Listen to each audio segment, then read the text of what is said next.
இப்போ சிலர் தொழிலை விட்டுருப்பணும், சிலர் தேசத்தை விட்டுருப்பணும். இது ரெண்டும் இல்லாத ஆட்கள் சவுலால் கொல்லப்பட்டிருக்கணும், சவுலால் கொல்லப்பட்டிருக்கணும். இது 3 வாய்ப்பு. ஒன்றில் தேசத்தை விட்டுருப்பணும், இல்லைன்னா தொழிலை விட்டுருப்பணும், இல்லைன்னா சவுலால் கொல்லப்பட்டிருப்பணும். இன்னும் 4வது வாய்ப்பு என்னன்னா, எனக்கு தேசத்தையும் விட முடியாது, தொழிலையும் விட முடியாது, உயிரையும் விட முடியாதுன்னு சொல்கிற ஆட்கள் என்ன பண்ணியிருக்கணும், ஏதாவது குகைகளில் போய் ஒளிச்சிருந்து தொழிலை செஞ்சிருக்கணும். இது அவனுடைய வாழ்க்கையின் தொடக்கத்தில். இப்போ அவனுடைய வாழ்க்கையின் முடிவில் யாரை தேடுறாய்? யாரை தேடுறான்? அஞ்சனம் பார்க்கிற ஒரு ஸ்திரீயை தேடுகிறான். தவறுகளில் ஃபஸ்ட்டு 1வது தவறு, எதை மேற்கொள்ளுகிறோமோ அதில் அடிமைப்படக்கூடாது. எதை மேற்கொள்ளுகிறோமோ அதில் அடிமைப்படக்கூடாது. அத்தனை பேரும் கவனிக்கணும், அத்தனை பேரும் கவனிக்கணும். இயேசுவின் நாமத்தில் நான் எதை விட்டு வெளியே வந்தேனோ அது நீ மரணம் வரை என்னை மேற்கொள்ளக்கூடாது.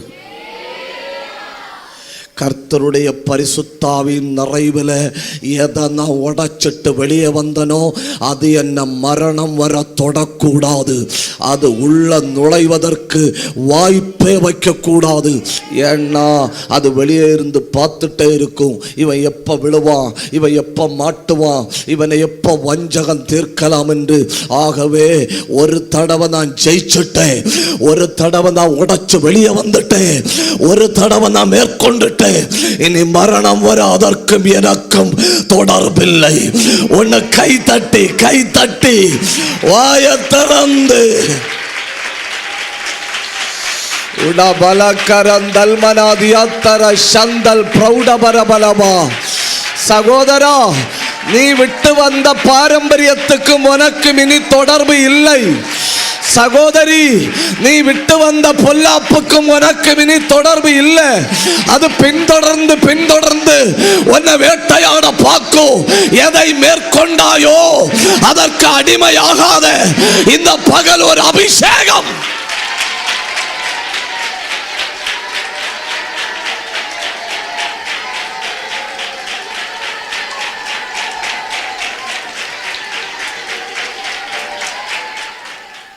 ஒரு இரும்பு துண்டை ரொம்ப நேரம் நெருப்பில் போட்டு வச்சா அந்த இரும்பு துண்டு என்ன நிறத்தில் ஆகும்?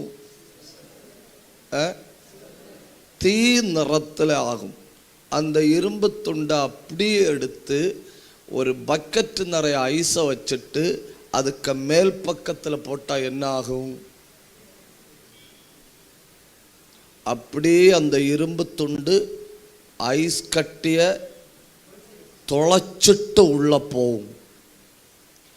ஆனால் கீழ் மட்டத்தில் போகும்போது தொலைக்காது. ஏன்னா எதிராளியும் போராடி கொண்டுதான் இருக்கிறான். எனக்குள்ள நெருப்பு இருக்கு, அதனால நான் தொலைச்சிட்டு போறேன். எந்த சத்துருவை என்னை தொட முடியாதுன்னு நினைக்க கூடாது.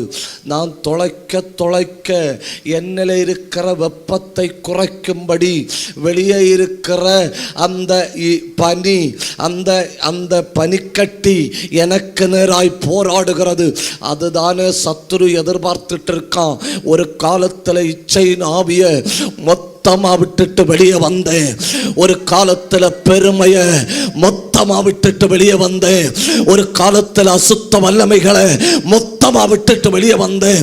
உடனே நீங்க புரிஞ்சுக்கிடணும், எதை மேற்கொண்டேனோ இந்த ஆயுசுல எங்கேயாவது ஒரு இடத்துல வச்சு அது என்னை அடிமைப்படுத்தும்படி, என்னை மேற்கொள்ளும்படி, என்னை தன்னுடைய அடிமையாய் மாற்றும்படி பின்தொடர்ந்து வந்து கொண்டுதான் இருக்கும். அதனால நான் என்ன செய்யணும்னா எப்பொழுதும் அபிஷேகத்தை புதுப்பித்துக் கொண்டே இருக்கணும். ஒரு நிமிஷம் கை தட்டி, ஒரு நிமிஷம் வாயை திறந்து எப்பொழுதும் பெற்றுக்கொண்ட கிருபையை எப்பவும் புதுப்பிக்கணும். நல்ல வாய தரைங்க, நல்ல ஆவியில தரம்புங்க. ஊடரப சந்தரபபபா ரியாந்தர பிரௌடபபபபபா ஊடபல் கபரபலப சத்தரபலபா.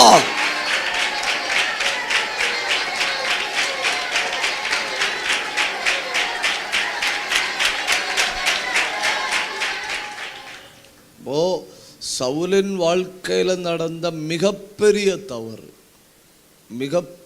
தவறு என்ன? எதை மேற்கொண்டானோ அதற்கு அடிமையானா.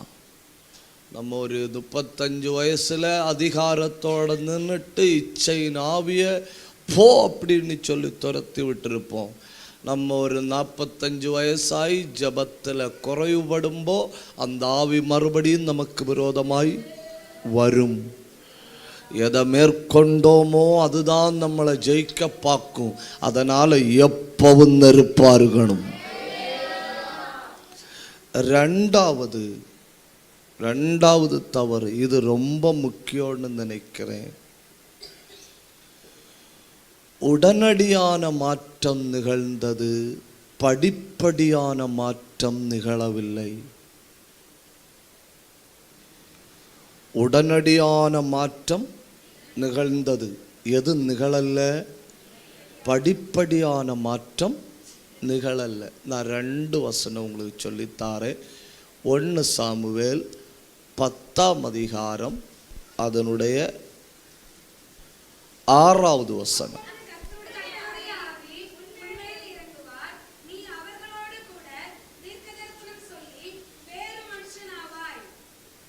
பார்த்தீங்களா? இன்னைக்கே நீ யாராவ? வேறு மனுஷனாவ. 9வது வசனம்.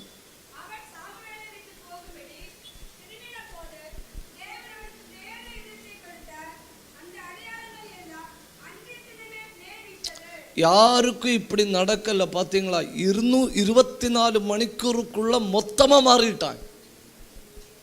24 மணிக்கூருக்குள்ள மொத்தமா மாறிட்டான்.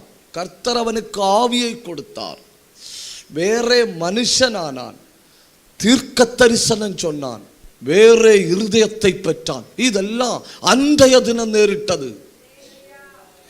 இதுக்கு என்ன சொல்லலாம்? 24 மணிக்கூருக்குள்ள மறுரூபம் அடைந்து விட்டான். 24 மணிக்கூருக்குள்ள என்ன ஆயிட்டான்? மொத்தமா மாறிட்டான். அவன் பழைய சவுலே இல்லை. உனக்கு என்னெல்லாம் கிடைச்சு? அவன் சொல்றான், சர்ச்சுக்கு வந்தேன், அபிஷேகம் கிடைச்சு ஒற்றை நாள்ல. அப்புறம் என்ன கிடைச்சு? வேற மனுஷனானே ஒற்றை நாள்ல. அப்புறம் என்ன கிடைச்சு? தீர்க்க தரிசனம் சொன்ன ஒரே நாள்ல. அப்புறம் என்ன கிடைச்சு? வேற இருதயம் கிடைச்சு ஒரே நாள்ல. எனக்கு தெரியல, பைபிள்ல 24 மணிக்கூருக்குள்ள இவ்வளவு பெரிய மாற்றம் அடைந்தவர்கள் உண்டான்னே தெரியல. அடியோட மாற்றி விட்டார். இதுதான் உண்மை. தேவ பிரசன்னம் நம்மை அடியோட மாற்றும். தேவ பிரசன்னம் நம்மை மொத்தமா விட்டு கொடுத்தா மொத்தமா மாற்றும். ஒரு செகண்ட் விட்டு கொடுத்தா போதும், மொத்தமாய் மாற்றிவிடும். ஏன்னா அது தேவ பிரசன்னம் இல்லையா? ஏய்,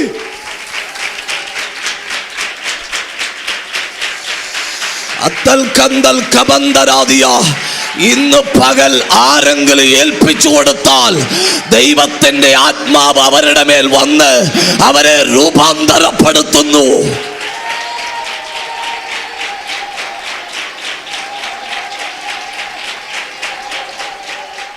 இன்னைக்குள்ள செய்தியை நீங்க கவனிக்கணும். ஒன்று, எதை மேற்கொண்டானோ அதற்கு அடிமையானான். 2, உடனடியாக மாற்றம் நிகழ்ந்தது. உடனடி மாற்றம் நடந்தது, படிப்படியான மாற்றம் நடக்கவில்லை. அதாவது மாற்றங்கள் 3 வகை உண்டு. எத்தனை வகை உண்டு? 3 வகை. நீங்க கவனிச்சுட்டே இருக்க, நான் வசனத்தை ஆழமா பேசுறேன். ஒரு அல்லேலூயா சொல்லுங்க. மாற்றங்கள் 3 வகை உண்டு. 1, முதல்ல ஆண்டவர் என்ன தொட்டப்ப உண்டான மாற்றம். ஞானஸ்நானம் எடுக்க ஒப்பு கொடுத்தேன், ஆண்டவருடைய பிள்ளைய வாழ்வேன்னு ஒப்பு கொடுத்தேன், வசனத்தை கேட்டேன், உள்ளம் திறந்து அவரை ஏற்றுக்கொண்டேன். அப்போ உண்டான மாற்றம், ஒரு மாற்றம் உண்டாச்சு இல்லையா? ரெண்டாவது மாற்றம் என்ன தெரியுமா? அந்த மாற்றத்தை பெற்ற நான் என்ன பண்ணணும்? டெய்லி மாறணும், டெய்லி மாறணும். இன்னைக்குள்ள வாழ்க்கை இன்னைக்கு வாழணும், நாளைக்குள்ள வாழ்க்கை நாளைக்கு வாழணும். அன்னைக்கு செய்ய வேண்டிய அன்றன்றைக்கு செய்ய வேண்டிய ஆவிக்குரிய கடமையை செய்யணும். ஏன்னா இன்னைக்குன்னு கர்த்தர் எனக்கு ஒரு மறுரூபத்தை வச்சிருக்கு, அது இன்னைக்குரியது. இன்னைக்குன்னு கர்த்தர் எனக்கு ஒரு ஜப வாழ்க்கையை வச்சிருக்கு, அது இன்னைக்குரியது. இன்னைக்குன்னு ஒரு அபிஷேகம் வச்சிருக்கு, அது இன்னைக்குரியது. இன்னைக்குன்னு ஒரு கிருபை வச்சிருக்கு, அது இன்னைக்குரியது. அது என்ன பண்ணும் தெரியுமா? அது என்ன டெய்லி மாற்றும். ஏன் டெய்லி பைபிள் வாசிக்கணும்? ஏன் டெய்லி ஜெபிக்கணும்? ஏன் டெய்லி தேவ பிரசன்னத்தில் விழுந்து கிடக்கணும்? ஏன்னா எனக்கு டெய்லி மாற்றம் உண்டு. முதல்ல ஒரு தடவை என்ன மாற்றிட்டாரு, அப்புறம் ரெண்டாவது மாற்றம் நான் டெய்லி மாறணும், நான் டெய்லி மாறணும், அனுதினமும் நான் மறுரூபப்படணும். மூணாவது மாற்றம் என்ன தெரியுமா? அப்படிப்பட்டவர்களை எக்காலம் தொனிக்கும் பொழுது மறுரூபப்படுத்துவார். ஆவிக்குரிய வாழ்க்கையில மறுரூபம்னு சொன்ன இந்த மூணும் மறுரூபம் தான். கர்த்தர் என்னை தொட்ட பொழுது உண்டானது மறுரூபம். அப்புறம் தான் டெய்லி ஜெபம் பண்ணி, டெய்லி பைபிள் வாசிச்சு, டெய்லி தேவ பிரசன்னத்தில் வளர்கிற வளர்ச்சி மறுரூபம். எக்காலம் தொனிக்கும் பொழுது என்னை எடுக்க போற மாற்றமும் மறுரூபம். ஆனா சவுலுக்கு என்ன நடந்தது தெரியுமா? அந்த திடீர் மாற்றம் நடந்தது. சில ஆட்களை எல்லாம் நம்ம பார்த்து ஆச்சரியப்படுறோம் இல்லையா? 24 மணிக்கூருக்குள்ள என்ன மாற்றம், என்ன மாற்றம்! அடியோட மாறிவிட்டார்கள். அப்புறம் ஜபத்துக்கு நம்மளை விட வைராக்கியம், நம்மளை விட உற்சாகம், நம்மளை விட வேகம் காட்டினார்கள். ஆனால் இன்னைக்கு அவங்க நம்ம கூட இல்லை. பார்த்தீங்களா? இன்னைக்கு அவங்க நம்ம கூட இல்லை. ஏன் நம்ம கூட இல்லை? அனுதின மாற்றம் என்பது அனுதினமும் நடக்கணும். அனுதினமும் உண்டாக வேண்டிய மாற்றம். இன்றைக்கு நான் மாற்றம் அடைந்தேனா? இன்னைக்கு நான் ஜெபித்தனா? ஒரு வாரத்துக்கு முந்தி உள்ள ஜபத்தை வச்சு இந்த வாரம் வாழ முடியாது. ஏன் தெளிவா சொல்லணும்னா, எலியாவின் கால அபிஷேகத்தை வச்சு எலிசாவின் காலத்தில் வாழ முடியாது. சூழ்நிலை மாறுது, நெருக்கடி மாறுது, சத்துரு புதிய புதிய ஆயுதங்களை உண்டாக்குறான். அந்த புதிய புதிய ஆயுதங்களை வச்சு தேவ பிள்ளைகளை மேற்கொள்ள பார்க்கிறான். அதனால இன்னைக்கு தேவையான மாற்றம் எனக்கு இன்னைக்கு தேவையான கிருபை எனக்கு இன்னைக்கு உடனடியாக ஒரு மாற்றம் நடந்தது. அதே போதும் இருக்கக்கூடாது, அதுதான் ஆபத்து. என்னை அபிஷேகித்து விட்டார், அது போதும் இருக்கக்கூடாது. நான் தீர்க்க தரிசனம் பேசிட்டேன், அது போதும் இருக்கக்கூடாது. ஆவி எனக்குள்ள வந்தது, அது போதும் இருக்கக்கூடாது. வேற மனுஷராக்கிட்டாரு, அது போதும் இருக்கக்கூடாது. வேற இதயத்தை தந்துட்டாரு, அது போதும் இருக்கக்கூடாது. ஒவ்வொரு நாளும் நான் ஆண்டவருடைய பிரசன்னத்தில் அவரை போல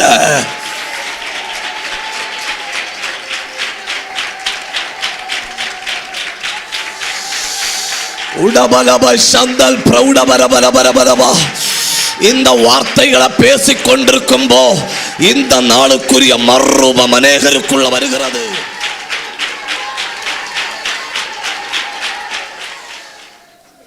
ஒரு தடவை மொபைலில் பேட்டரி சார்ஜ் பண்ணி வச்சா ஒரு வாரம் பேட்டரி இருக்கும், இல்லை 2 நாள் பேட்டரி இருக்கும், இல்லை 3 நாள் இருக்கும்.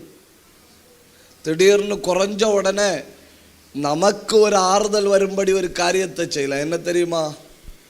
நமக்கு ஒரு ஆறுதல். அது உண்மை கிடையாது, நமக்கு ஒரு ஆறுதல். சுவிட்ச் ஆஃப் பண்ணிட்டு சுவிட்ச் ஆன் பண்ணால் போதும், ஒரு பாயிண்ட் கூடும். பரவாயில்லையே, சுவிட்ச் ஆஃப் பண்ணிட்டு சுவிட்ச் ஆன் பண்ண உடனே சார்ஜ் ஏறி இருக்கேன்னு நினைக்கப்படாது. கண்ணை மூடி கண்ணை திறக்குமா அந்த பாயிண்ட்டை காணாது. அது ஒரு மாயத்தோற்றம், அது ஒரு உண்மையான சார்ஜ்னு சொன்னால் பிளக்கில் கொண்டு போடணும். உண்மையான சார்ஜ் எப்பவும் கிடைச்சிட்டே இருக்கணும். உண்மையான வல்லமை எப்பவும் கிடைச்சிட்டே இருக்கணும். இந்த நாளுக்குரிய மாற்றம் அடைந்தீர்களா? இந்த ஆண்டுக்குரிய மாற்றம் அடைந்தீர்களா? இந்த மாதத்துக்குரிய மாற்றம் அடைந்தீர்களா? எதிர்நீச்சல் போட தேவையான அபிஷேகத்தை பெற்றீர்களா? அவன் பெரிய பாக்கியம். அவனை 24 மணிக்கூருக்குள்ள மொத்தமா மாற்றிட்டாரு. அவன் அப்புறம் என்ன பண்ணிருக்கணும்? அனுதினமும் உள்ள மாற்றம் உண்டு, அதை பெற்றிருக்கணும். அனுதினமும் உள்ள ஜபஜீவியம் உண்டு, அதை பெற்றிருக்கணும். அனுதினமும் உள்ள கிருபை உண்டு, அதை பெற்றிருக்கணும். அப்பதான் அந்த இருதயத்தை புதுசாக்கினார் இல்லையா, அதிலே நிலநிற்க முடியும். அப்பதான் என்ன வேற மனுஷனாக்கினார் இல்லையா, அதுல நிலநிற்க முடியும். இல்லைன்னா கொஞ்ச நாள் தாண்டி ஒரு சாதாரண மனுஷனை விட கேவலமான நிலைமைக்கு தள்ளப்படுவான். ஒரு சராசரி மனிதனை விட கீழான நிலைமைக்கு தள்ளப்படுவான். தவறு ஒண்ணு, எதை மேற்கொண்டானோ அதற்கு அடிமையானான். தவறு 2, உடனடியான மாற்றம் நடந்தது, படிப்படியான மாற்றம் நிகழவில்லை. தவறு 3, இந்த இஸ்ரவேலின் முதல் ராஜா யாரு? சவுல். ராஜாக்களுக்குன்னு சொல்லி எழுதி வச்ச பிரமாணம் இருக்கு. ராஜாக்களுக்குன்னு சொல்லி எழுதி வச்ச பிரமாணம். அந்த பிரமாணம் என்ன சொல்லுதுன்னு பாருங்க. அங்க ஒரு நல்ல காரியம் சொல்லி இருக்கு. ராஜாக்களுக்குன்னு சொல்லி இஸ்ரவேல்ல ஒருத்தன் ராஜாவானால் அவன் பின்பற்றணும்னு சொல்லி எழுதி வச்சிருக்கிற பிரமாணம் அது என்னன்னு பாருங்க. உபாகமம் 17ஆம் அதிகாரம் 20வது வசனம். அவன் லேவியராகிய ஆசாரியரிடத்தில் இருக்கிற நியாயப்பிரமாண நூலை பார்த்து,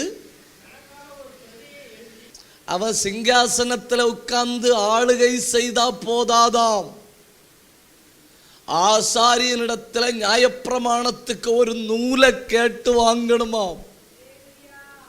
நூலை கேட்டு வாங்கி என்ன பண்ணணுமா? தனக்கு ஒரு பிரதி. அப்படின்னால் 20 ராஜாக்கள் இஸ்ரவேலை ஆளுகை செய்தார்னு வைங்க, எத்தனை நியாயப்பிரமாண பிரதி அரண்மனையில் இருக்கணும்? 20. எழுதி வாசிங்க. தன்னிடத்தில் வைத்துக் கொண்டு தன் ஜீவனுள்ள நாளெல்லாம் அதை வாசிக்க கடவன்.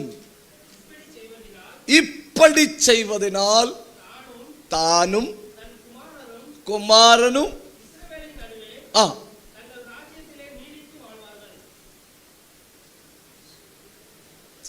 அடுத்து வந்த ராஜாக்கள் பின்பற்றல. ஏன் பின்பற்றல? யாராவது சொல்லுங்க.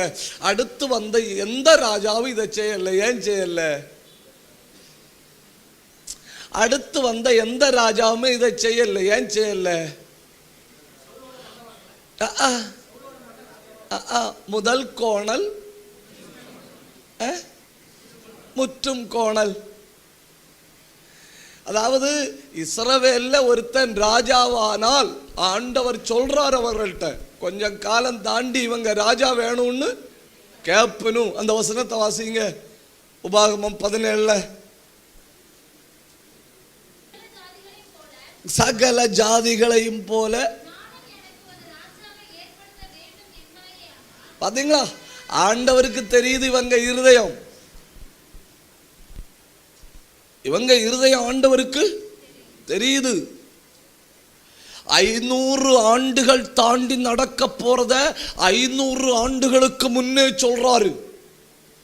எத்தனை ஆண்டுக்கு முன்ன? 500 ஆண்டுக்கு முன்ன ஆண்டவர் சொல்றாரு, பக்கத்தில் உள்ள நாட்டு ராஜாக்களை போல எங்களுக்கு ஒரு ராஜா வேணும் அப்படின்னு நீ சொல்வாயானால் அன்னைக்கு அந்த ராஜா எப்படி இருக்கணும்? அநேகம் குதிரைகளை சம்பாதிக்க கூடாது, கட்டளை 1. அநேகம் ஸ்திரீகளை படைக்க கூடாது, கட்டளை 2. எந்த காரணம் கொண்டும் எகிப்துக்கு திரும்ப போகக்கூடாது. வியாபாரத்துக்காக யாரையும் எகிப்துக்கு அனுப்பக்கூடாது. கர்த்தர் அடைச்ச வழிய நீ திறக்கப்படாது. ஒரு தடவை கூட இந்த மைக்கில் நான் சொல்றேன், கர்த்தர் அடைச்ச வழிய நீ திறக்கப்படாது. ஒரு தடவை கூட நான் சொல்றேன், ஆண்டவர் அடைச்ச வழிய நீ திறக்கப்படாது. அப்படி நீ திறந்தா அந்த வழிய சத்துரு வருவான். எத்தனை பேருக்கு புரியுதுன்னு எனக்கு தெரியல. கர்த்தர் அடைச்சது அப்படி இருக்கட்டு, கர்த்தர் வெட்டினது அப்படி இருக்கட்டு. கர்த்தர் அடைச்ச வழி நீ திறக்க கூடாது. கபர துரபல் கந்தல் கபத்தாரி அல்பனா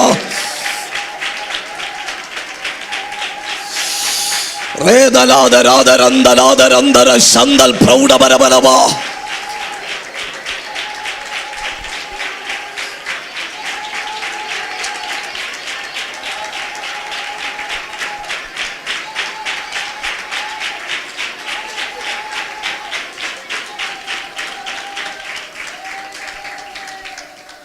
ஆண்டவர் சொன்னபடி இவங்க அரசனை கேட்டாங்க. ஆண்டவர் சொன்னபடி இவங்க அரசனை கேட்டாங்க. அப்போ ஆண்டவர் சொல்றாரு, உங்களுக்குள்ள இருந்துதான் ஒரு ராஜாவை என்ன செய்யணும், எழுப்பணும். அடுத்த ஆண்டவர் சொல்றார், அந்த ராஜா அரண்மனையில் உட்கார்ந்து என்ன செய்யணும், லேவியராகிய ஆசாரியரிடத்தில் நியாயப்பிரமாணத்தை கேட்டு வாங்கணும். வாங்கிட்டவை அரண்மனையில் உட்கார்ந்து மொத்த சௌபாக்கியங்களை அனுபவிக்கும்படி அல்ல, நேரம் கிடைக்கும் உட்கார்ந்து தனக்குன்னு ஒரு பிரதி எழுதணும். தனக்குன்னு ஒரு பிரதி எழுதணும். ஏன்னா முதல்ல வாரவன் செஞ்சா பின்னால வாரவன் தன்னால செய்வாய்.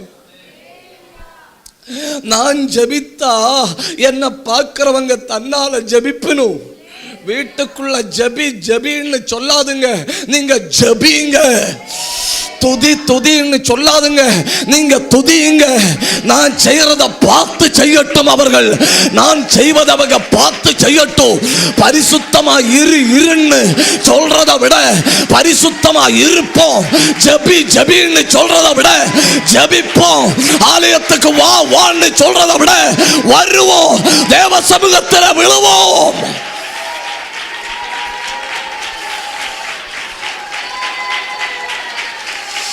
உடகந்தராதி அந்தல் பிரௌடபத்தனாதிய சந்தர பலபரபலவா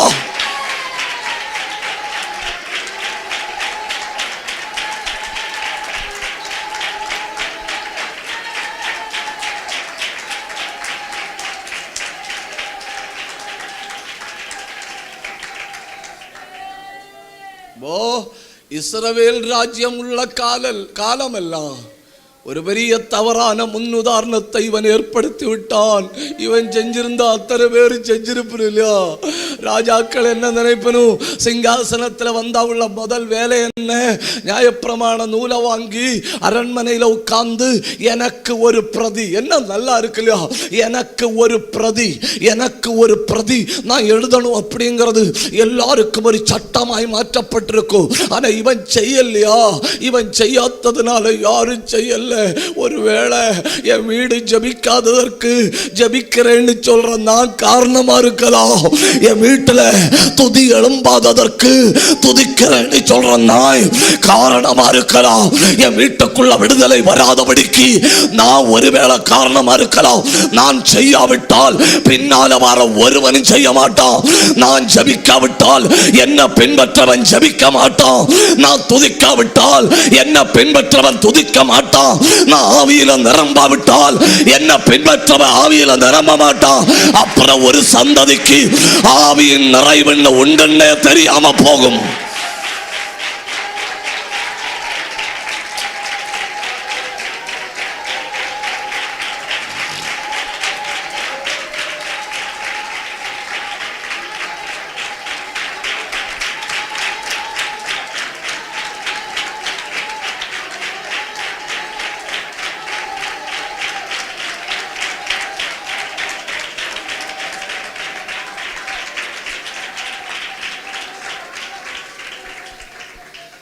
மற்றவங்களை செய்யன்னு நிர்பந்திக்கிறத விட ரொம்ப எளிது என்ன தெரியுமா?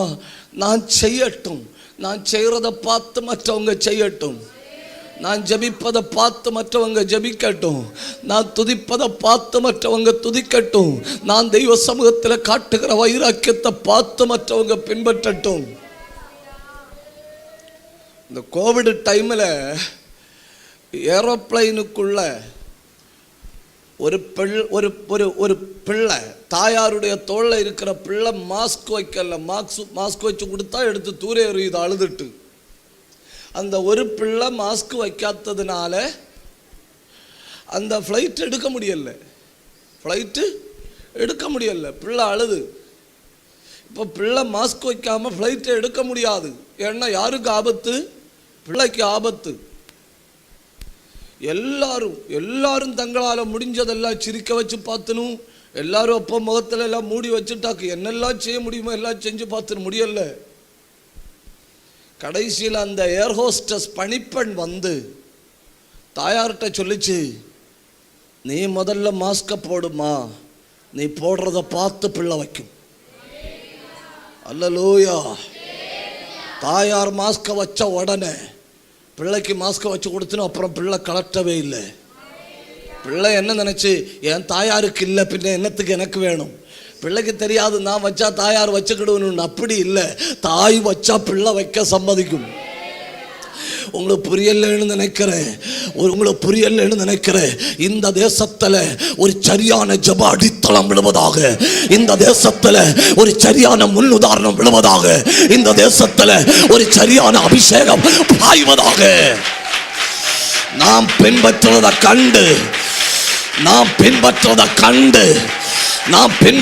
கண்டு அநேகர் எழும்புவார்களாக.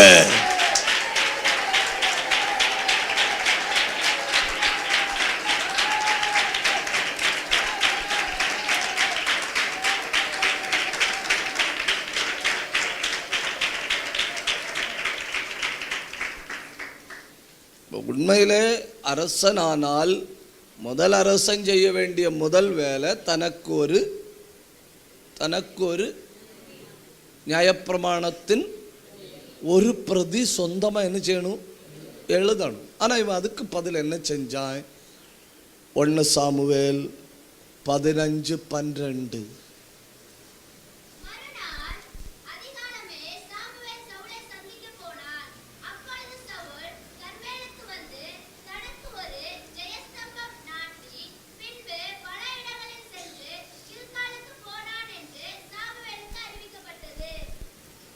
தனக்கு ஒரு பிரதி எழுதல்ல, தனக்கு ஒரு ஜெயஸ்தம்பம்.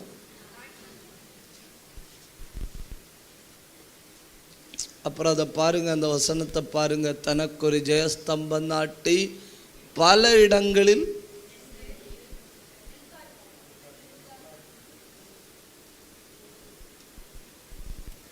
இடங்களுக்கு போகும். எனக்கு ஒரு ஜெயஸ்தம்பம் நாட்டக்கு நேரம் இருந்தா பின்ன பிரதி எழுதக்கு எப்படி நேரம் இருக்கும்? என் காரியங்களை பார்க்க நேரம் இல்லை, பின்ன எப்படி எனக்கு ஆவிக்குரிய காரியம் பார்க்க நேரம் இருக்கும்? ஆண்டவர் சொன்னது, நீ உனக்கு ஒரு பிரதி எழுதணும். அவன் செஞ்சது, தனக்கு ஒரு ஜெயஸ்தம்பம் நாட்டினான். நான் 3 தவறுகள் சொன்னேன. 1வது தவறு, எதை மேற்கொண்டானோ அதற்கு அடிமையானான். 2வது தவறு, உடனடி மாற்றம் நிகழ்ந்தது, படிப்படியான மாற்றம் நிகழவில்லை. 3, தனக்கு ஒரு பிரதி எழுத வேண்டியவன் தனக்கு ஒரு ஜெயஸ்தம்பம் நாட்டினான். என்ன செஞ்சிருக்கணும்? தனக்கு ஒரு பிரதி எழுதி இருக்கணும், எழுதி பிள்ளைகளுக்கு காட்டி கொடுத்துருக்கணும். ஒரு தகுதி இல்லாத என்ன ஆண்டவர் ராஜாவாக்குனாரு. அதனால நான் உட்கார்ந்து என்ன எழுதுனேன்? நியாயப்பிரமாண பிரதி எழுதுனேன். நான் ஆடு மேய்க்க லாயக்குள்ள ஆள் கிடையாது, கழுத மேய்க்க லாயக்குள்ள ஆள். கழுத மேய்க்க லாயக்குள்ள ஆளாகி என்ன? இஸ்ரவேல் என்கிற தமது மந்தையை, இஸ்ரவேல் என்கிற தமது மந்தையை மேய்க்கும்படி வச்சிருக்கிறாரு. அதனால் நான் ஒரு பிரதி எழுதி வச்சிருக்கேன்னு சொல்ல வேண்டியவன் அங்கே பாருங்க, நான் ஜெயித்தேன், நான் யுத்தம் பண்ணினேன், நான் மேற்கொண்டேன், நான் ராஜாவானேன் அப்படின்னு எல்லாரும் அறியணும்னு சொல்லி தனக்கு ஒரு ஜெயஸ்தம்பத்தை நாட்டினான்.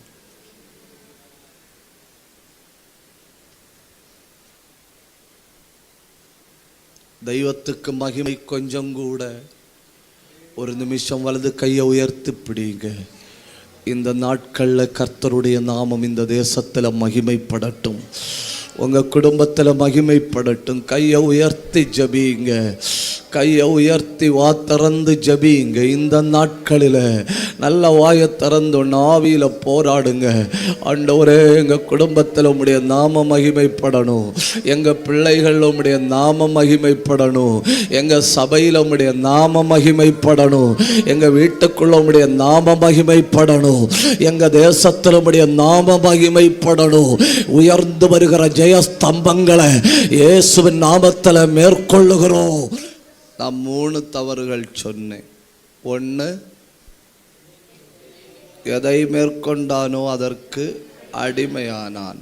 2, உடனடியான மாற்றம் நடந்தது, படிப்படியான மாற்றம் நிகழவில்லை. 3, தனக்கொரு பிரதி எழுதவில்லை, தனக்கொரு ஜெயஸ்தம்பத்தை நாட்டினான். 4, இதாக ரொம்ப முக்கியம்னு நினைக்கிறேன், முக்கியமற்றவைகளை முக்கியப்படுத்தினான். 4, முக்கியமற்றவைகளை முக்கியப்படுத்தினான். இது ரொம்ப முக்கியம், இது ரொம்ப முக்கியம். 1 சாமுவேல் 18:6-10.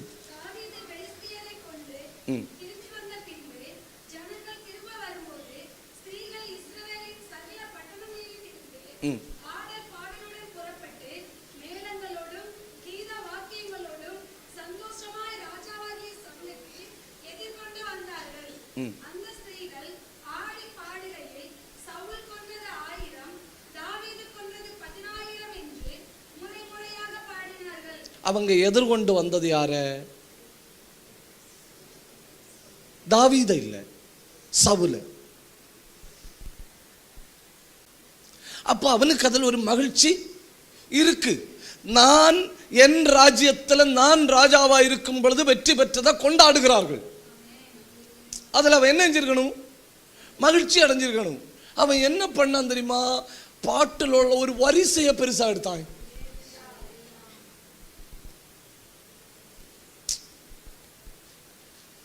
முக்கியப்படுத்தாம தள்ளிவிட வேண்டிய வார்த்தைகளை தள்ளிவிடணும். நீ ஜபத்துல சோர்ந்து போகும்படி உன் காது கேட்க சாத்தான் சில வார்த்தைகளை பேசுவான். நீ ஆவிக்குரிய வாழ்க்கையில பின்வாங்கும்படி சாத்தான் உன் காது கேட்க சில மனுஷரை வச்சு சில காரியங்களை சொல்லுவான். அந்த வார்த்தைக்கு ஒன்றும் அவ்வளவு முக்கியத்துவம் இல்லை. அது வாங்க இருதயத்தில் பிளான் பண்ணி ராஜாவாகிய சவுலை மேற்கொண்டோன்னு காட்டணும்னு சொல்லி பாடினது அல்ல. புரியுதா? அவங்க அப்படி யோசிக்கல. அவங்க பாட்டுக்கு ஒரு வரி போட்டாங்க, பாடிச்சணும்.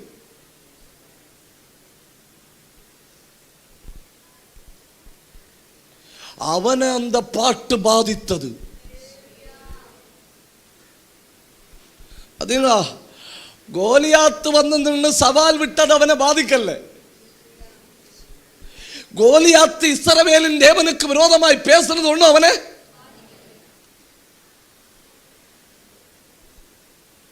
அவன் முழு கெட்ட வார்த்தை பேசுறது 70 தலைமுறை வரை கல்லறைக்குள்ள செத்து கிடந்த ஆளுமலை கூட தோண்டி எடுத்து வெளியே போட்டு கெட்ட வார்த்தை பேசுறது இவனுக்கு உறக்கல்ல.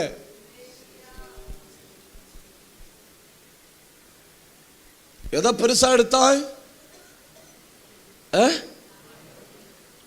ஒரு பாட்டினுடைய ஒரு வரிசையை பெருசா எடுத்தாய். முக்கியத்துவம் இல்லாததை விட்டு தள்ளணும். சோர்ந்து போக பண்ணுகிற வார்த்தைகளை விட்டு தள்ளணும். தடை பண்ணுகிற வார்த்தைகளை விட்டு தள்ளணும். பின்னுக்கு இருக்கிற வார்த்தைகளை விட்டு தள்ளணும். நீ முன்னேறி போயிட்டே இருக்கணும். அந்த வார்த்தைக்கு அவ்வளவு முக்கியம் கிடையாது. ஏன்னா ஜனங்கள் எதிர்கொண்டு வாரதே யாரே? சவுல. அப்போ சவுல அதுல சந்தோஷப்படணும். என்ன சந்தோஷப்படணும்? என் ராஜ்யம் வென்று விட்டது.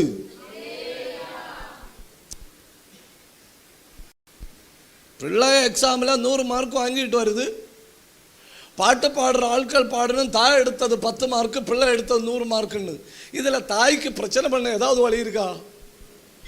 தாய்க்கு 10 மார்க்கு கொடுத்ததே பாக்கியம்.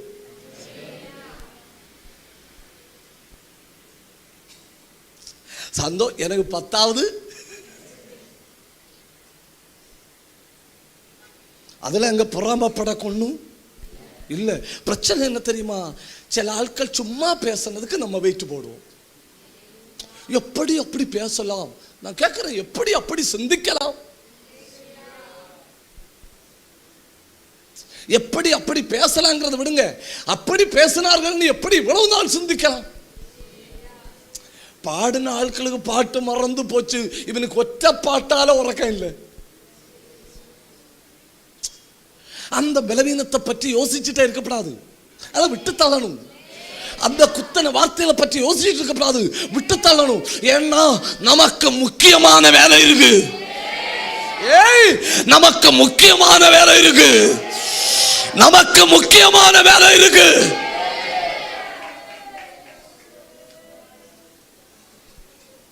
சத்துரு எப்பவுமே முக்கியம் இல்லாதவைகளை முக்கியப்படுத்துவான். போய் கேளு, 4 பேரை வச்சு கூட்டி கேளு, அவங்க எப்படி அப்படி பேசலாம், எப்படி அப்படி சொல்லலாம், கேளு. 4 பேர் உட்கார்ந்து பேசி ஒரு முடிவுக்கு வருவோம். சபை இல்லையா? இல்லை, அப்படி கிடையாது. அப்படி கிடையாது. விட்டு தள்ள வேண்டிய வார்த்தைக்கு நீ தேவையில்லாம வெயிட் போடுற, அதுதான் பிரச்சனை. அதை விட்டு தள்ளி பாரு, பிரச்சனை அதோட முடிந்தது. அந்த வார்த்தைக்கு முக்கியத்துவம் கொடுக்காத. அசுத்த ஆவிகளின் வாயிலிருந்து வர வார்த்தைக்கு முக்கியத்துவம் கொடுக்காத. சில தேவையில்லாத வார்த்தைக்கு முக்கியத்துவம் கொடுக்காத. பாடினவர்கள் விட்டார்கள், கேட்டவன் விடல.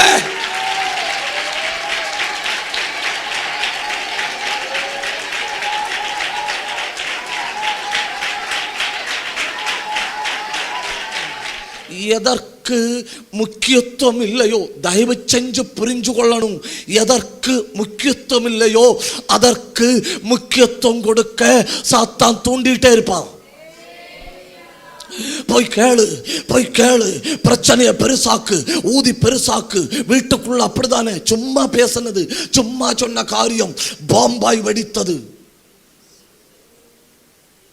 நம்ம என்ன பண்ணுவோம் தெரியுமா? முக்கியம் இல்லாத வார்த்தைக்கு முக்கியத்துவம் கொடுக்கும்போ முக்கியப்படுத்த வேண்டியதை விட்டுடுவோம்.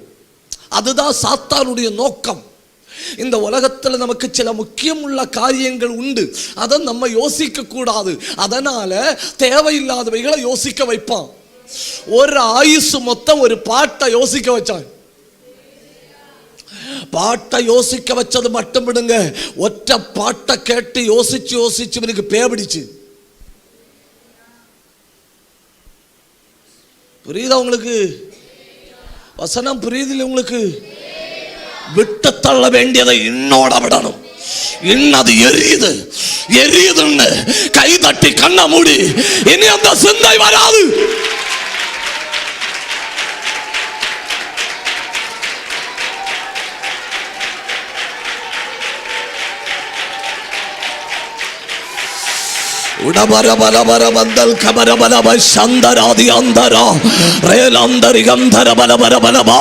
சில முக்கியமில்லாத காரியங்களை சத்துரு பெருசாக்கிட்ட வாரான். விட்டு தள்ளு, விட்டு தள்ளு, விட்டு தள்ளு, விட்டு தள்ளு. அது எரியுது.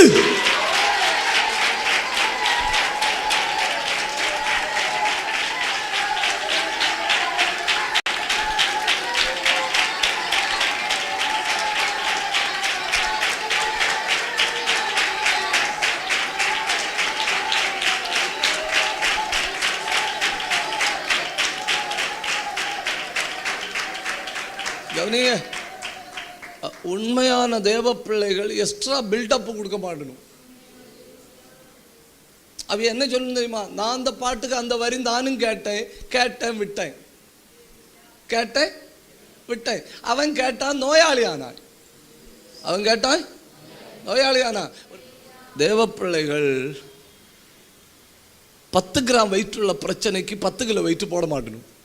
அவங்க நிசாரமா தள்ளுவணும். பெலூன், சும்மா கிடக்கிற பெலூனை ஊதி பெருக்கி பெருசாக்க மாட்டணும் தேவ பிள்ளைகள். நான் ஒரு உதாரணத்தை பைபிள்ல இருந்து சொல்லித்தாரேன். பவுலை கடிச்சது எது? விரியன் பாம்பு. அப்போஸ்தலர் 28:2. அவன் உதறி நெருப்புல போட்டது எது?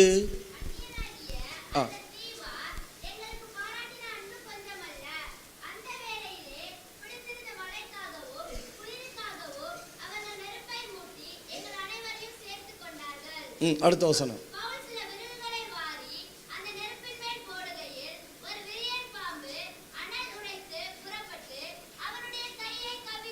கடிச்சது எது? விரியன் பாம்பு. உண்மையிலே கடிச்சது விரியன் பாம்பு. ஆனா அவன் நெருப்புல உதறி போட்டது எது? அவன் அந்த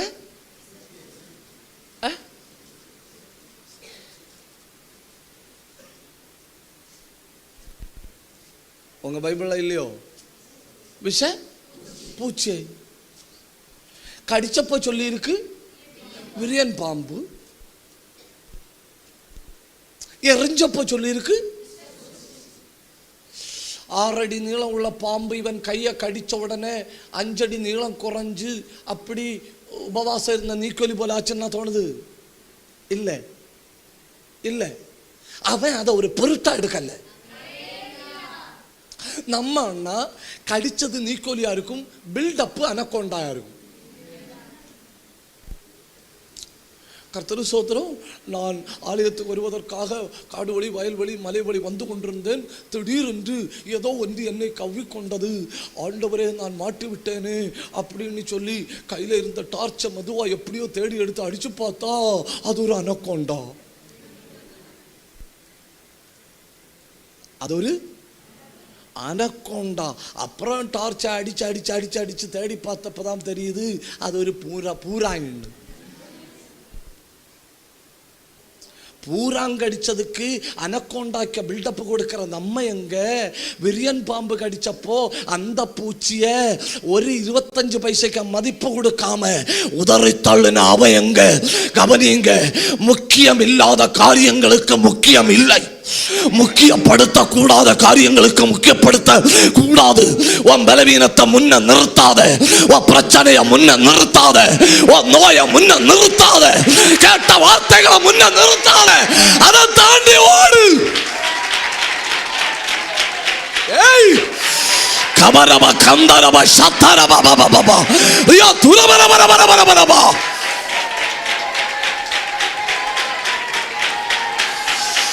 அத்தனை பேர் 2 நிமிஷம் கை தட்டணும். பயங்கர அபிஷேகம், பயங்கர அபிஷேகம். உதறி தள்ளி விட்டு போ.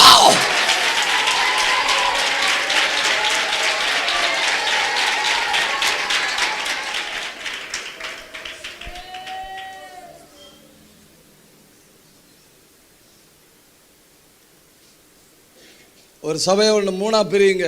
சும்மா உதாரணம் 3ஆ பிரியுங்க. சும்மா எக்ஸாம்பிள். முன்னாலே இருக்கிற ஒரு ஆள் பாட்டில் கேட்குது, எண்ணெய் உண்டோ நின் விளக்கில். முன்னாலே இருக்கிற ஆள் எப்படி கேட்டது? பாட்டில் கேட்குறது, எண்ணெய் உண்டோ, அவன் விளக்கில் எண்ணெய் இருக்கான்னு. நடுவில் இருக்கிற ஆள் கடுப்பில் கேட்குது, என் விளக்கில் எண்ணெய் உண்டாங்கிறத விடு, நீ ஒருங்கினியா. கடைசியில் இருக்க கடுப்பில் இருக்க ஆள் 2 பேரையும் பார்த்து கேட்குது, எண்ணெயும் விளக்கையும் விடு, நீ துணி உடுத்தியான்னு. எண்ணெய் உண்டோ நின் விளக்கில், நீ ഒരുങ്ങിയിട്ടുണ്ടോ, നിർമ്മലമാം നീതി വസ്ത്രം. பாட்டா பார்க்கணும், சாட்சியா பார்க்கணும். சத்துரு முன்னிறுத்தக்கூடாத காரியங்களை முன்ன கொண்டு வைப்பான். உனக்கு பலவீனம் இருக்கு, உனக்கு நோய் இருக்கு, உனக்கு படிப்பு வராது, உனக்கு ஜபம் வராது, உனக்கு ஆராதனை வராது, அதை முன்னிறுத்தக்கூடாது. அதை உதறி நெருப்பில தள்ளணும். அது எரியட்டும், അതൊരു പൂച്ചി, അത് എറിയട്ടോ. അതൊരു വിരിയൻ പാമ്പില്ല, അതൊരു പൂച്ചി.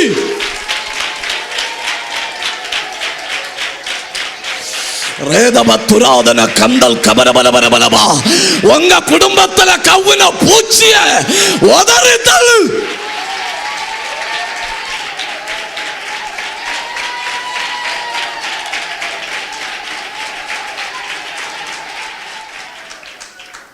கவனிங்க, கேட்டதை முக்கியத்துவப்படுத்தினாய். எதை கேட்டதை? அப்புறம் எதை முக்கியத்துவப்படுத்தினாய்? 1 சாமுவேல் 13:11. கேட்டது பாதிப்புக்குள்ளாக்கிச்சு. இப்போ எது பாதித்தது? கண்டது. 3 காரியத்தை கண்டேன். 1, ஜனங்கள் போகிறாங்க. 2, நீர் வரல. 3, பெலிஸ்தியம் வாரான். பார்த்தீங்களா? போகிறார்கள், வரவில்லை, வருகிறான், கண்டு. ஜனங்கள் போகிறத கண்டேன், நீர் வராத கண்டேன், பெலிஸ்தியம் வாரத கண்டேன். ஒரு பொழுதும் தேவையில்லாமல் கண்டதையும் கேட்டதையும் முக்கியப்படுத்தக்கூடாது. எதையும் முக்கியப்படுத்தப்படாது, கண்டதையும் கேட்டதையும் முக்கியப்படுத்தக்கூடாது. ஏன்னா பிரச்சனை வரணும்னு அந்த வார்த்தையை சத்துருவன் காதில் கேட்க பண்ணினான். பிரச்சனை வரணும்னு சத்துருவனுக்கு காட்டி தந்தான். அதை 2 நீ விட்டு தள்ளு. நீ முக்கியப்படுத்த வேண்டியது கர்த்தரை. கர்த்தரை நான் எப்பொழுதோ எனக்கு முன்பாக வைத்திருக்கிறேன். அவர் என் வலது பாரிசத்தில் இருக்கிறபடியால் நான் அசைக்கப்படுவதில்லை. கைதட்டி ஆண்டவரை மகிமைப்படுத்துங்க.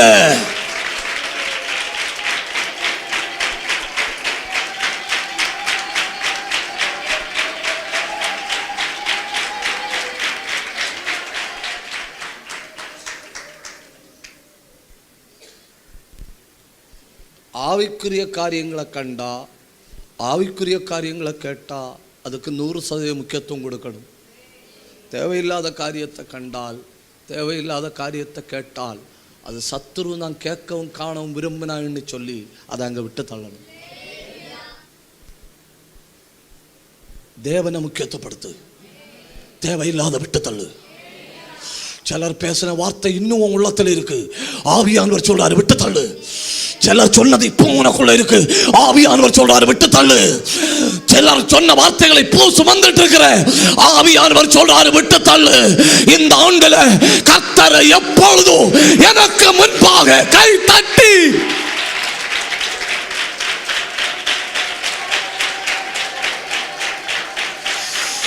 நல்ல வாயை திறந்து 2 நிமிஷம் ஆவியில நிரம்புங்க. நல்ல வாயை திறந்து. சில பிரச்சனை எரியுது, குடும்பத்தில் உண்டான சில பிரச்சனை எரியுது, வீட்டுக்குள்ள உண்டான சில பிரச்சனை எரியுது. அபிஷேகம் இறங்குது, அபிஷேகம் இறங்குது. இன்னைக்கு கர்த்தர் அற்புதத்தை செய்கிறாரு. இனி அந்த எண்ணம் வருவதில்லை.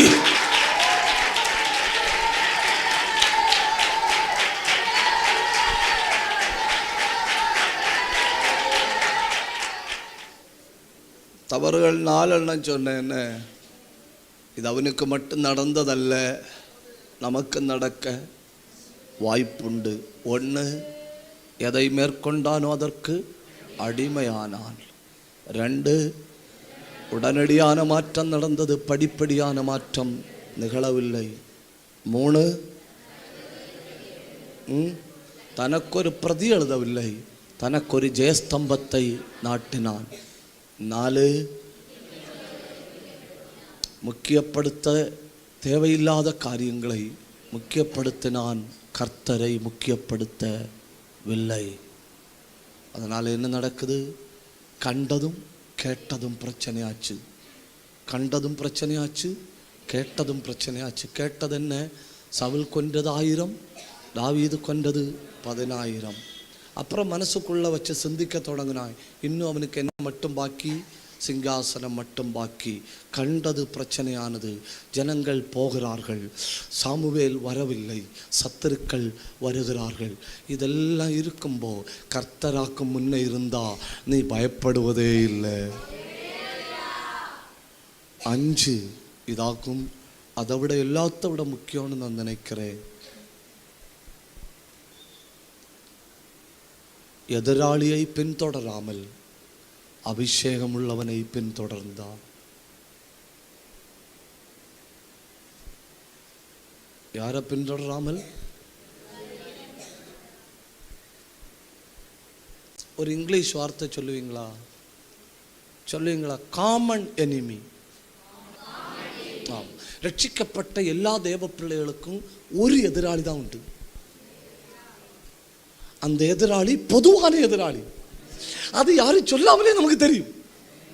நீங்க ரட்சிக்கப்பட்ட பிறகு அமெரிக்காவில் போய் கிடந்தாலும், நீங்க ரட்சிக்கப்பட்ட பிறகு இந்தியாவில் கிடந்தாலும், நீங்க ரட்சிக்கப்பட்ட பிறகு ஆப்பிரிக்காவில் கிடந்தாலும், நீங்க ரட்சிக்கப்பட்ட பிறகு எங்க கிடந்தாலும் நமக்கு எதிராளி ஒருத்தன். நீங்க வலது சைடு ரெண்டவனை அடிங்க, நான் இடது சைடு ரெண்டவனை அடிக்கிறேன். நீங்க முன்னண்டவனை அடிங்க, நான் பின்னண்டவனை அடிக்கிறேன். நீங்க மேலண்டவனை அடிங்க, நான் கீழண்டவனை அடிக்கிறேன். ஏன்னா நமக்கு எதிராளி ஒண்ணு. நம்ம எங்க இருந்து ஜெபம் பண்ணாலும் நம்ம நோக்கம் ஒரு எதிராளி. அந்த எதிராளி கூட தலை இல்லாதவன், தலையை சிலுவையில உடைத்தார். இப்படி ஒரு எதிராளி நமக்கு உண்டுன்னு நமக்கு தெரியுது. இப்போ சவுலை பொறுத்தவரை 40 ஆண்டுகள் ஆட்சி செய்தான். 40 ஆண்டுகள் ஆட்சி செய்தான். அவனுக்கு யார் எதிராளி? அமலேக்கியர்கள், மீதியானியர்கள், பெலிஸ்தியர்கள், இப்படி எகிப்தியர்கள், இப்படி அவனை சுற்றி எதிராளிகள் இருக்கும்போ அவன் எந்த எதிராளிகளையும் எதிர்க்கல்ல. அவன் எந்த எதிராளிகளையும் விமர்சிக்கல்ல. அவன் எந்த எதிராளிகளையும் பிரச்சனை பண்ணல. அவன் எதை பார்த்தான் தெரியுமா? கொஞ்சம் ஜெபிக்கிற யாராவது உண்டா? கொஞ்சம் பாடுற யாராவது உண்டா? கொஞ்சம் கிருபை உள்ள யாராவது உண்டா? கொஞ்சம் ஆராதிக்கிற யாராவது உண்டா? கொஞ்சம் ஆவியில நிரம்புற யாராவது உண்டா? கொஞ்சம் தேவ பிரசன்னத்தை அனுபவிக்கிற யாராவது உண்டா? கொஞ்சம் உபவாசம் பண்ற யாராவது உண்டா? அவனை தேடி போய் போராடுனா அதுல தப்பு.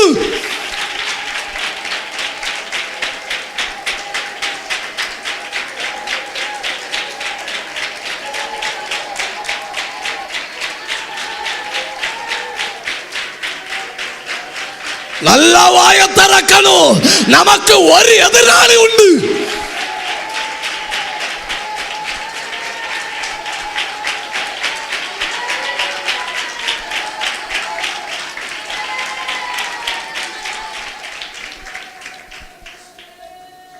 உங்கள் எதிராளியாகிய பிசாசு, உங்கள் எதிராளியாகிய. அப்ப என் வீட்டில் கூட பிறந்தவங்கள எனக்கு எதிராளி இல்லை. அவங்க எதிராளியா இருந்தா கூட அவங்க உள்ள இருந்து செயல்படுறது யாரு? அவ்வளவுதான். Common enemy. ரட்சிக்கப்பட்ட எல்லா தேவ பிள்ளைகளுக்கும் ஒரு எதிராளி. அது அரசியல்வாதி அல்ல, அது மனுஷன் அல்ல, அது காணக்கூடிய சத்துரு அல்ல. அது உங்கள் எதிராளி ஆகிய பிசாசானவை. நமக்கு அப்படி. ஆனா இஸ்ரவேல் ஜனங்களுக்கு அப்படி இல்லை. இஸ்ரவேல் ஜனங்களுக்கு சுற்றி இருக்குன்னு சத்துருக்கள். அந்த பக்கம் பெலிஸ்தியர் அடிக்கடி தலை எடுத்து வருவனும், அப்புறம் அமலேக்கியர் அடிக்கடி தலை எடுத்து வருவனும், அப்புறம் மோவாபியர், அப்புறம் ஏதோமியர். இப்படி அங்க சத்துருக்கள் உண்டு. இவன் பின்தொடர்ந்தா யாரை பின்தொடரணும்? சத்துருக்களை பின்தொடரணும். அதை விட்டுட்டு கிருபை உள்ளவனை பின்தொடர்ந்தான். 40 ஆண்டுகள்ல எத்தனை தடவை தாவீதை தாக்கினான் தெரியுமா? 16 முறை ராணுவத்தை அனுப்பினான். எத்தனை தடவை ராணுவத்தை அனுப்பினான்? யோசிச்சு பாருங்க. ஒரு ராஜ்யத்தின் ராணுவம் 16 தடவை ஒருத்தனை தேடி போயிருக்கு. 5 தடவை ராணுவத்தை கூட சவுலும் சேர்ந்து போனான். அப்ப எத்தனை தடவை ஆச்சு? 21 தடவை ஒரு தேசத்தின் ராணுவம் ஒருத்தனை தேடி போகுது. 21 தடவை பிளஸ் 3 தடவை ஈட்டியாலே எறிஞ்சாய். அப்ப எத்தனை தடவை? 24 முறை. ஒன்னு யோசிச்சு பாருங்க. எதிராளி அல்லாத ஒருவனை எதிராளி ஆக்கி கிருபையுள்ள ஒருவனை எதிராளியாக்கி, ஜபிக்கிற ஒருவனை எதிராளியாக்கி, தேவன் பட்சத்தில் இருக்கிற ஒருவனை எதிராளியாக்கி, 16 முறை இராணுவத்தை அனுப்பியும் 5 தடவை இராணுவத்தை கூட போயும் 3 தடவை ஈட்டியால் தாக்கியும் தன் நேரத்தை வீணாக்கிட்டே இருந்தான். தன் நேரத்தை அந்த சமயத்தில் பெலிஸ்தருக்கு விரோதமாக போயிருந்தார். ராஜ்யத்தை பெருசாக்கி இருக்கலாம். உள்ளுக்குள்ள உள்ள பிரச்சனையை சமாளிச்சக்க நேரம் திகையல்ல. ஒன்று யோசிச்சு பாருங்க. இப்போ சபை வளர்ச்சிக்குன்னு இறங்கும்போ உள்ளுக்குள்ள பிரச்சனை வந்துன்னா அதை சமாளிக்க நேரம், உள்ளே முறுமுறுப்பும் உள்ளே கோபமும் உள்ளே வைராக்கியம் வந்துன்னா நமக்கு வெளியே உள்ள ஆத்துமாக்கள் ஆதாயம் செய்ய நேரம் கிடைக்காது. ஏன்? உள்ள பிரச்சனையை சமாளிக்கும்போது 1 வருஷம் தீரும். உள்ள நெருக்கத்தை சமாளிக்க 1 வருஷம் திகையில்லை. நம்ம பலவீனத்தை சிந்திச்சு பார்க்க 1 வருஷம் திகையில்லை. எனக்கும் ஐயா, எனக்கு எழுச்சி நடக்கும் ஐயா, எனக்கு முட்டு வேதனை, கை வேதனை, இதெல்லாம் உண்டு. இது ஒன்றும் இல்லைன்னு இல்லை. இதெல்லாம் இருக்கும்போது என் எதிராளி பொதுவான ஒரு எதிராளி. அவனை அடிக்கிறது நான் மட்டும் இல்ல, கோடி கோடி பரிசுத்தவான்கள் அவனை அடிச்சிட்டு இருக்கணும். அந்த கூட்டத்துல நானும் ஒரு ஆள். இந்த உபவாசத்தோட ஆவியில தரப்பி போராடு.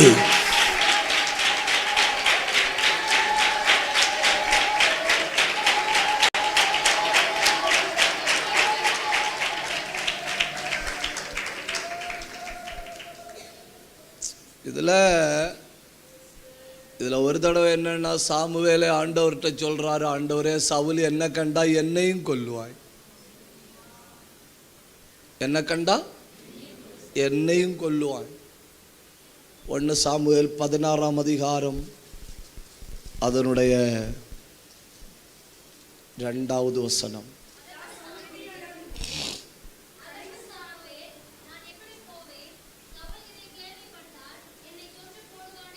சவுல் அபிஷேகம் பண்ணது யாரு?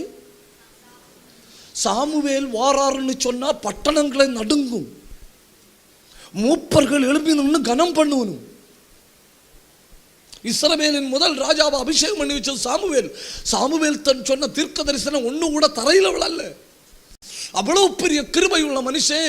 இப்ப அந்த சாமுவேல் சொல்றாரு, சவுல் கண்டா என்னையும் கொல்லுவாய்.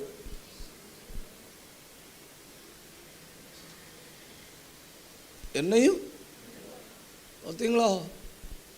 ஜபிக்கிறவன் மொத்த எதிராளி ஆக்கி இருக்கு. முழங்கால் வந்து ஆலோசனை கொடுக்கிற ஆட்களை மொத்த எதிராளியா நினைச்சிருக்கு. நீ நல்லா இரு, நல்லா ஜபின்னு சொல்லும்போது நமக்கு என்ன தோணுது? அவங்களுக்கு நம்மளை பிடிக்காதனாலே ஆகும் ஆலோசனை. அப்படி இல்லை, உன்னை பிடிச்சிருக்கு அதனாலே ஆகும் ஒரு ஆலோசனை தாருது. உன்னை ரொம்ப பிடிச்சிருக்கு அதனாலே ஆகும் ஒரு ஆலோசனை தாருது. ஜபி, பைபிள் வாசி, ஆராதி, சர்ச்சுக்கு வா, தெய்வத்தை நெருங்கு, பரிசுத்தமாறு.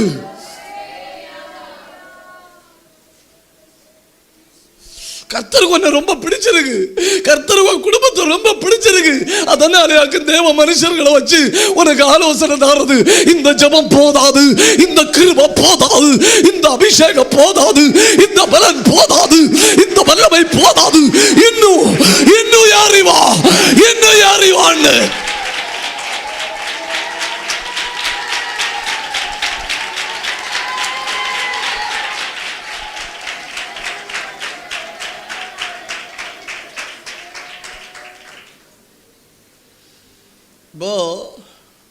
சவுல் சாமுவேலை கண்டா சாமுவேலையும்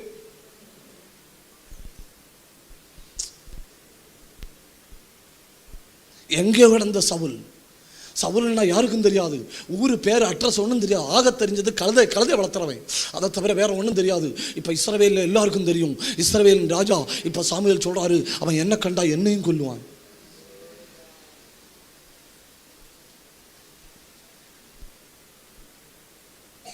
அப்ப கர்த்தர் சொல்லி கொடுத்தாரு, நீ சாகாம போற வழி நான் சொல்லித்தாரேன். நீ சாகாம போக வேண்டிய வழி என்ன வழி? ரொம்ப சிம்பிள். வாசிங்க.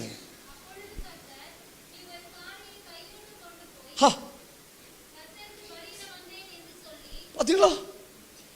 கர்த்தருடைய டெக்னிக்கை பாருங்க. ஒரு காளையை எடு, காளைய கழுத்தில் கயரை கட்டு, கயருக்கு அச்சத்தை கையில பிடி, போ போ. ஆராதனையின் கயறு உன் கையில இருக்குன்னா எவனும் உன்னை கொல்ல மாட்டான்னு ஜபத்துக்கு கயரை பிடி. கர்த்தருக்கு பலியிட போறேன்னு சொல்லி ஜபத்தின் கயரை பிடிச்சுட்டே வா, அபிஷேகத்தின் கயரை பிடிச்சுட்டே வா, பலி மிருகத்தின் கயரை பிடிச்சுட்டே வா, விசுவாசத்தின் கயரை பிடி. சத்துருக்கள் நடுவில் போகலாம், ஒன்றும் செய்ய முடியாது.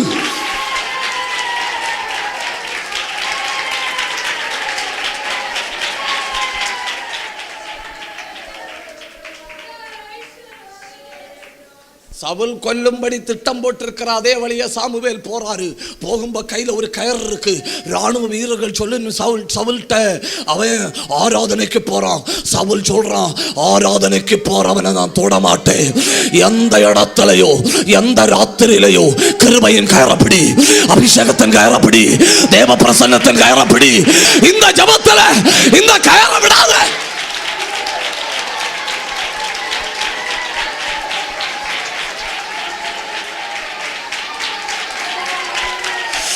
ஒரு சத்துரு உன்னை ஒன்னும் செய்ய முடியாது.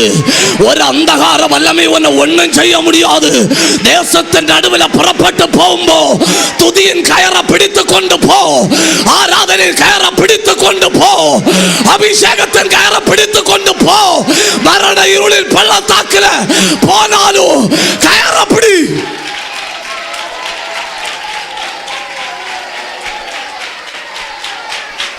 பயங்கர தேவ பிரசன்னம் இறங்குது, பயங்கர அபிஷேகம் இறங்குது.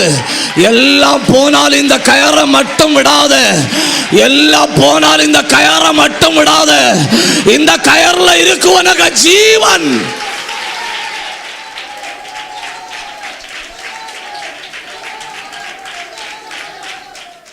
மரண இருளின் பள்ளத்தாக்கு வழியா தான் போகணும்.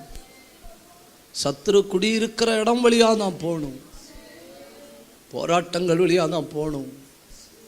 ஒருவேளை அவன் என்னையும் கொல்ல பார்ப்பான். ஒரு காலத்தில் என் ஜபந்தான் அவனை வாழ வைத்தது. ஒரு காலத்தில் அவனுக்காக உபவாசம் பண்ணினேன். ஒரு காலத்தில் அவனுக்காக நடுவில் தெய்வ சமூகத்தில் முழங்காலில் நின்னேன். இப்போ அவன் என்ன கண்டாலும் கொல்லுவான். அவன் கையில் அதிகாரம் இருக்குது, அவன் கையில் பணம் இருக்குது, அவன் கையில் ஆள் இருக்குது. அவன் நேரே வந்து என்ன கொல்லுவேன்னு சொல்லிட்டு போனான். கர்த்தர் சாமுவேல்கிட்ட சொன்னார், ரொம்ப சிம்பிள், நீ இந்த கயரப்படி, நீ இந்த கயரப்படி, ஒரு சத்துரு பண்ண தொட முடியாது. நீ இந்த கயரப்படி, நீ இந்த ஜபத்தை கயரப்படி, நீ இந்த அபிஷேகத்தை கயரப்படி, நீ இந்த கிருபைக்கு கயரப்படாத. பலி மிருகத்தை பிடி, இயேசுவை பிடி.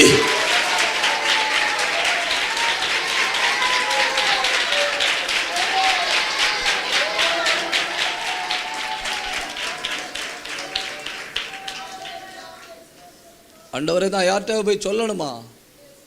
ஆண்டவரே நான் யார்கிட்ட அபயப்படணுமா? யார்கிட்ட கூட வாருங்கன்னு கேட்கணுமா? யார்கிட்டையாவது ஏதாவது சொல்லணுமா? கர்த்தர் சொன்னார், இல்லை, பலி மிருகம் கூட வந்தால், அதன் கயர் உன் கையில் இருந்தால் ஒரு சத்துருவனை தொட முடியாது. பலி மிருகம் என்ன தெரியுமா?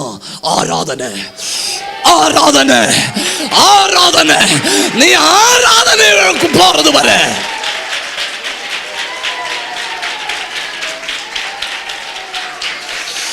எரிகோவை உடைத்தது ஆராதனை, சிறைச்சாலையை தகர்த்தது ஆராதனை.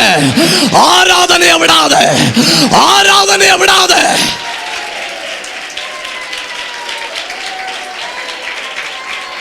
அதாகும் ஜன்னல் வழியா பார்த்து மீகாள் பரிகாசம் பண்ணினப்போ தாவீது சொன்னாய், இவ்வளவு இல்லை, இன்னும் ஆராதிப்பேன், இன்னும் ஆராதிப்பேன். நான் நடந்து போகிற வழியில் எல்லாரும் என்ன பரிகாசம் பண்ணினாலும், எல்லாரும் என்ன கேவலப்படுத்தினாலும், எல்லாரும் என்ன மோசமாக திட்டினாலும், அங்கே போய் உட்கார்ந்து உனக்கு என்ன வேலை அப்படின்னு எல்லாரும் என்ன ஏளனம் செய்தாலும், நான் இன்னும் கர்த்தரை ஆராதிப்பேன், நான் இன்னும் கர்த்தரை ஆராதிப்பேன். ஹல்லேலூயா.